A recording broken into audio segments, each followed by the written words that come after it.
जल्दी खोलना, क्या लाई है आज? वही रोज की तरह आलू की सब्जी और रोटियां। वाह यार, तेरी मम्मी कितनी टेस्टी सब्जी बनाती है। ला तू अपना टिफिन मुझे दे दे। रुक, तू ये रोज रोज मेरी आलू की सादी सब्जी और रोटी क्यों खाती है? क्यों खाती हूँ का क्या मतलब? मुझे टेस्टी लगती है। ले, तू मेरा टिफिन खा ले। अच्छा, क्या लाई है आज तू? मुझे नहीं पता, खुद खोल के देख ले। अरे वाह, पनीर के पराठे। आना, दोनों मिलके खाते हैं। तू खा यार, मैंने तो परसों ही खाए थे। मैं तो तेरा ही टिफिन खाऊंगी। ये कहानी है इन्हीं दो सहेलियों की, गरिमा और अंकिता। गरिमा गरीब घर से थी और उसके पिता मजदूरी किया करते थे, जबकि अंकिता एक अमीर सेठ की बेटी थी जो कि एक फैक्ट्री के मालिक थे। अंकिता जानबूझकर रोज गरिमा के टिफिन से ही खाना खाती थी और उसे अपना टिफिन दे देती थी ताकि गरिमा भी अच्छा खाना खा सके। फिर एक दिन, अंकिता सुन, कल मैं कॉलेज नहीं आऊंगी। हैं? पर क्यों? तेरे बिना मेरा दिल कैसे लगेगा यार? वो मुझे पापा के साथ एक रिश्तेदार के यहाँ जाना है, जरूरी है। अच्छा, कोई लड़के वड़के का चक्कर तो नहीं है? हट पगली, ऐसा कुछ भी नहीं है। वो पापा के चाचा है ना, वो बहुत बीमार है, तो पापा के साथ बस उन्हें ही देखने जाना है। अच्छा, परसों तक तो आ जाएगी ना? हाँ हाँ, मैं कल शाम को ही लौट आऊंगी, तो चिंता मत कर। अच्छा तो चल फिर एक काम करते हैं, मैं शाम को तेरे घर आती हूँ, साथ में गोलगप्पे खाने चलेंगे, क्या बोलती है? डन, बट टाइम से आ जाना, हर बार लेट करती है तू। अंकिता को पैसों की कोई कमी नहीं थी, लेकिन इस बात का उसे जरा भी घमंड नहीं था और अंकिता की यही बात गरिमा को सबसे अच्छी लगती थी। पढ़ाई में अंकिता ठीक ठाक थी, जबकि गरिमा पढ़ाई में बहुत होशियार थी। इसीलिए परीक्षाओं के दिनों में गरिमा अंकिता की पढ़ाई में बहुत मदद करती थी। फिर उसी शाम, गरिमा, ओ गरिमा, बाहर आना। अरे अंकिता, कैसी हो बेटी?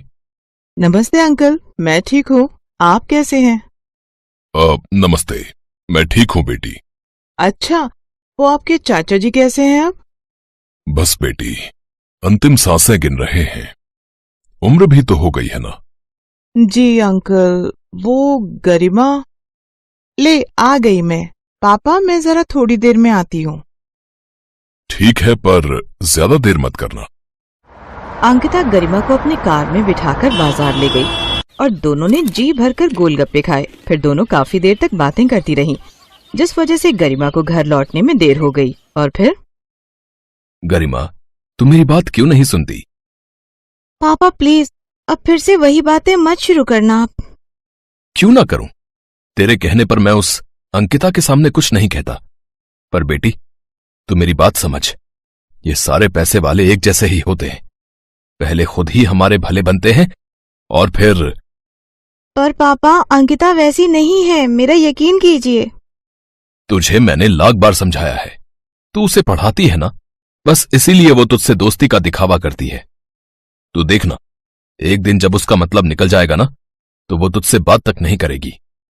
इधर किशोर गरिमा को समझा रहा था, तो दूसरी तरफ अंकिता के पापा सेठ अमरलाल भी गुस्से से अंकिता का इंतजार कर रहे थे। कहाँ गई थी अक्कू? वो मैं और गरिमा गोलगप्पे खाने गए थे पापा, बस मेन मार्केट में। अरे तो मुंशी जी को कह दिया होता, यही मंगवा लेते तुम्हारे लिए गोलगप्पे। पापा, पर गोलगप्पे खाने का मजा तो ठेले पर खड़े होकर ही आता है, और फिर कल गरिमा बाहर जा रही है तो। ओहो अंकिता, मैंने तुम्हें 1000 बार समझाया है, उस फटीचर से दूर रहो तुम। तुम्हारे स्टैंडर्ड को सूट नहीं करती वो। पापा प्लीज, वो मेरी दोस्त है, उसके बारे में तो ऐसा मत बोला कीजिए आप। बेटी, इस बात को गांठ बांध लो, अमीर और गरीब कभी दोस्त नहीं हो सकते। उसकी नजर तुम्हारे पैसों पर है। तुम उसे घुमाती फिराती, खूब खिलाती पिलाती हो, तो बस इसीलिए वो तुम्हारे साथ दोस्ती का नाटक कर रही है। देखना, एक दिन आएगा और वो कोई ना कोई बहाना बनाकर तुमसे पैसे मांगेगी। पापा, गरिमा बहुत खुददार है, ऐसी नहीं है वो। ये तो वक्त ही बताएगा बेटा कि कैसी है वो। फिलहाल तुम उससे दूर रहो, क्योंकि मैं तुमसे कह रहा हूं, अंकिता गुस्से में वहाँ से चली गई। अमरलाल भी अपने कमरे की तरफ बढ़ गए, लेकिन उन दोनों के अलावा भी वहाँ कोई था जो ये सब देख और सुन रहा था। असल में अंकिता गरिमा के घर अपना पर्स भूल आई थी, जिसे वापस देने के लिए गरिमा अंकिता के घर आई थी। लेकिन वो घर के दरवाजे को पार न कर सकी, क्योंकि उसने वहीं पर अंकिता और अमरलाल की सारी बातें सुन ली थी। वो उदास होकर अपने घर चली गई, लेकिन इस बारे में उसने अंकिता से कभी कुछ नहीं कहा और ना ही गरिमा और अंकिता की दोस्ती में कोई फर्क आया। ऐसे ही वक्त बीता और फिर कॉलेज का आखिरी साल भी पूरा हो गया। कॉलेज के आखिरी दिन अंकिता पूरे कॉलेज में गरिमा को ढूंढ रही थी, लेकिन गरिमा का कहीं कुछ अता पता नहीं था, क्योंकि वो तो अस्पताल में थी। डॉक्टर साहब, प्लीज मेरे पापा को बचा लो। देखो बेटी, हम पूरी कोशिश कर रहे हैं, पर इनकी तबीयत बिगड़ती जा रही है। आप जल्द से जल्द 2 लाख रुपए का इंतजाम करो, वरना हम इनका ऑपरेशन नहीं कर पाएंगे। नहीं नहीं, आप ऑपरेशन शुरू कीजिए, मैं पैसों का इंतजाम करती हूँ। गरिमा अपने रिश्तेदारों और पड़ोसियों से मदद मांगती है, लेकिन सभी ने हाथ खड़े कर दिए। गरिमा ने सोच लिया था कि अब वो अपना मकान गिरवी रख पैसों का इंतजाम करेगी, लेकिन तभी उसे अंकिता का ख्याल आया। ओहो, अंकिता को तो मैंने कुछ बताया ही नहीं, वो मुझे ढूंढ रही होगी। ऐसा करती हूँ, एक बार उससे मिल लेती हूँ और सारी बात बता देती हूँ। हो सकता है मकान गिरवी रखवाने में वो कुछ मदद कर सके। ये सोचकर गरिमा अंकिता के घर पहुंची तो वहाँ उसका सामना अंकिता की जगह उसके पिता अमरलाल से हुआ। हाँ बताओ, क्या बात है? अंकल जी, वो मुझे अंकिता से मिलना था। वो अपने मामा के घर चली गई है और अब वो वहीं रहेगी, तो तुम्हें उसे ढूंढने या मिलने की कोशिश करने की कोई जरूरत नहीं, समझी तुम? वो तुमसे कोई वास्ता नहीं रखना चाहती अब से। ये बात सुनकर गरिमा को बहुत बड़ा झटका लगा और उसे अपने पिता की कही बात याद आने लगी। तो उसे पढ़ाती है ना, इसीलिए वो तुझसे दोस्ती का दिखावा करती है। तो देखना, एक दिन जब उसका मतलब निकल जाएगा ना, तो वो तुझसे बात भी नहीं करेगी। गरिमा को लगा कि उसके पापा सही थे। अंकिता ने उसे कभी अपना दोस्त माना ही नहीं था, इसीलिए तो वो उससे बिना कुछ कहे जब मिले ही वहाँ से चली गई।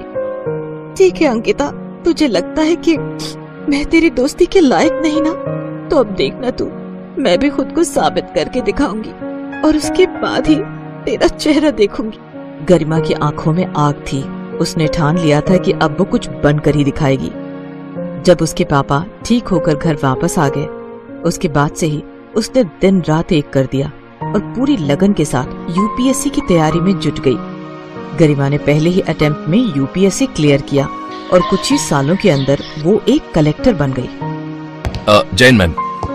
जय Hind Manish, how are you? I am good ma'am.